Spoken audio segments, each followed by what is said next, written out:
Hi my dears, welcome back to our channel. ఈరోజైతే ఒక మంచి స్నాక్ రెసిపీతో మీ ముందుకు వచ్చేసా. కంపల్సరిగా ఈ వెదర్ కూల్గా ఉండేటప్పుడు ఇలాంటి స్నాక్స్ అనేవి చాలా బాగుంటాయి కదా. అందుకనే మీకోసం ఒక మంచి రెసిపీతో వచ్చాను. కంపల్సరిగా ట్రై చేయండి, వీడియో లాస్ట్ వరకు చూడండి. అండ్ దీనికోసం అయితే నేను ఒక మిక్సీ జార్లో ఒక 2 పెద్ద సైజు ఆనియన్స్, ఒక 8-10 ఎండుమిర్చి అండ్ కొంచెం జీలకర్ర, ధనియాలు, అలాగనే ఒక టేబుల్ స్పూన్ పసుపు తీసుకొని కొంచెం ఆడించుకున్న. దీనికోసం మెయిన్గా మొక్కజొన్న గింజల్ని తొలిచి అవి వాటిని నీట్గా వాష్ చేసి పెట్టుకున్న. వాటిని కూడా మిక్సీ జార్లో వేసి కొంచెం బర్క్గా మిక్సీ పట్టుకున్న. మరి సాఫ్ట్గా అయితే మనకి ఆ మొక్కజొన్న ఫ్లేవర్ అనేది తెలియదు కదా, అందుకనే నేను ఇలా చేశాను.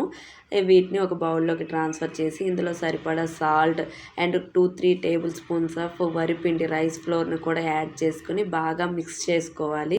దీంతో మనం మసాలా గారెలా ఒత్తుకొని ఆయిల్లో డీప్ ఫ్రై చేసుకోవాలి. మనకి కానీ కొంచెం వరిపిండి పడుతుంది అంటే ఒక 2-3 టేబుల్ స్పూన్స్ ఆఫ్ వరకు యాడ్ చేసుకోవచ్చు. నేనైతే గారెలా వేయాలని ట్రై చేసా కానీ రాలేదు, ఎందుకంటే బర్క్గా ఉంది. మీరు గారెలా వేయాలి అనుకుంటే స్మూత్గా పేస్ట్ చేసుకోవచ్చు, మనం మిక్సీ పట్టుకోవచ్చు.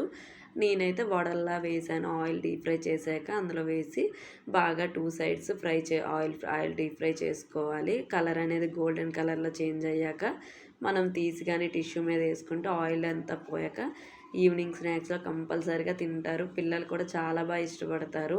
మేమైతే చాలా బాగా ఎంజాయ్ చేసాం వీటితో. మీరు కూడా ట్రై చేయండి. Thank you guys.